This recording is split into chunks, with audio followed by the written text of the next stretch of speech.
Olá, tudo bem? Bom, eu sou a Michele da Chiquita Bacana, empresa produtora de fraldas de pano e piscinas 100% nacionais, e eu também ajudo mães a empreenderem na internet. Mas hoje eu vim aqui falar sobre outro assunto, sobre depressão pós-parto, ou depressão. Vou falar porque esses dias eu vi uma reportagem de uma mulher que pegou a filha de poucos dias, se amarrou, né? Amarrou ela ao corpo e se atirou num rio, tá? Num rio lá no Paraná. Eu fiquei muito chocada com isso. Por que eu fiquei chocada? Porque eu tive depressão pós-parto.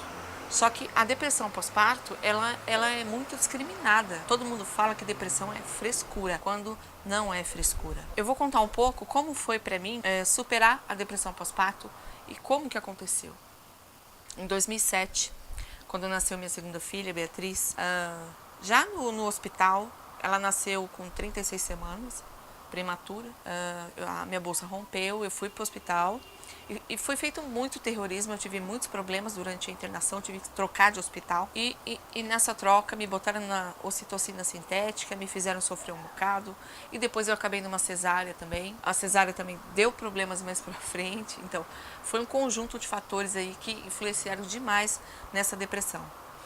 Quando ela nasceu já no hospital, eu já olhava para ela e não sabia o que sentia. Com o decorrer dos dias com ela em casa, a sensação que eu tinha era que eu queria a minha vida de volta. Essa era a sensação que eu tinha. Não que eu rejeitasse ela ou quisesse machucá-la, não. Eu não queria ser mãe naquele momento. Eu me sentia despreparada. Eu me sentia totalmente despreparada. E quanto mais eu pensava nisso, mais angustiada eu ficava, porque eu sabia que ela não tem culpa, que ela não tinha culpa. Porém, eu continuava a ter esses sentimentos, pensamentos que não pararam por aí e foram piorando ao longo do tempo. Com 3 meses, quando a Beatriz fez 3 meses, eu senti, eu cheguei pra minha família e falei, olha gente, eu preciso de ajuda. Não consigo mais, está acontecendo isso, eu preciso de ajuda. E eu fui até uma psiquiatra, conversei com ela e ela disse pra mim, ela falou, um primeiro passo você já deu que é estar aqui. Entrei com uma medicação a princípio, e só que uma semana depois eu tentei o suicídio. Então eles queriam me internar, foi bem complicado e aí me passaram outros medicamentos até mais forte. Inclusive eu tomei um durante mais de um ano, que é muito usado para pessoas que têm esquizofrenia, né? Em grau quando tem crises e tal. Eu não vou falar nome de remédio porque eu acho que não tem necessidade. Mas aí depois que eu comecei a tomar os remédios, começaram a fazer efeito, eu simplesmente ignorei a minha filha. Eu precisava dormir.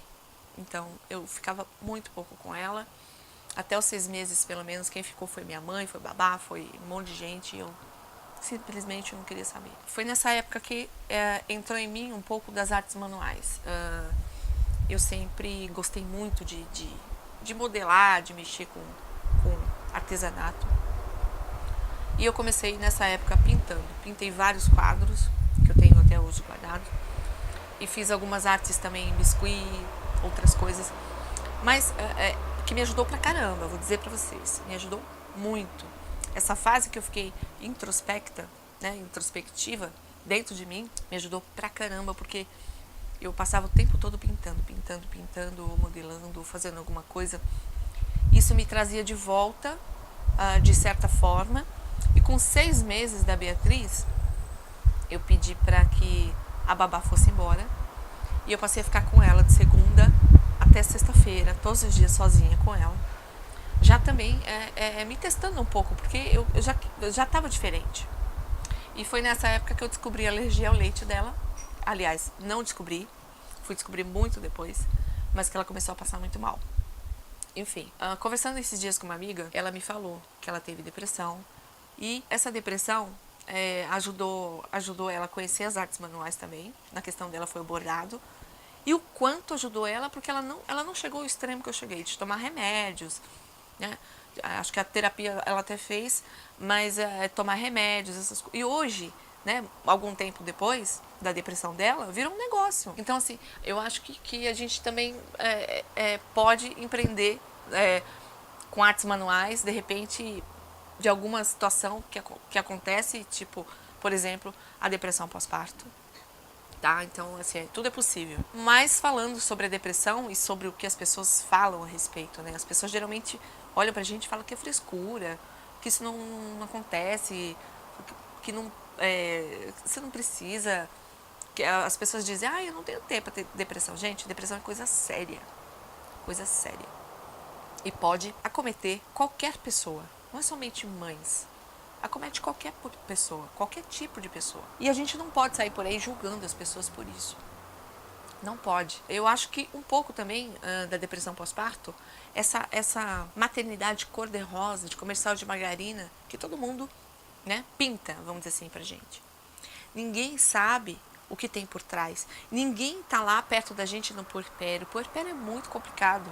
Não que eu não goste de ser mãe, mas o puerpério é uma fase muito complicada. A gente precisa de muita ajuda nessa época. É porque a gente não dorme, é privação de sono, é fome, é sede. Milhões de coisas que existem durante o puerpério, fora que o seu corpo, né, tá cheio de hormônios ainda, tudo em questão de voltar pro lugar ainda. Você está nessa fase e é como se fosse um desligamento de você mesma, né? Para viver aquela simbiose com o seu filho, você tem que se desligar de você um pouco. Mas tem pessoas, assim como aconteceu comigo, que chegam nessa fase e não consegue. Por quê? Porque ficou se preocupando só com o quarto, com o enxoval, com o parto. Não, gente, vamos se preocupar com o puerpério. Entrar em grupos de ajuda, pedir ajuda para várias pessoas. Estar sempre presente, a maternidade isola muita gente. A gente não pode deixar isso acontecer. Quando a gente vira mãe, a gente fica lá um tempão em casa, né? Isolado, completamente isolado. Então não deixe esse isolamento acontecer.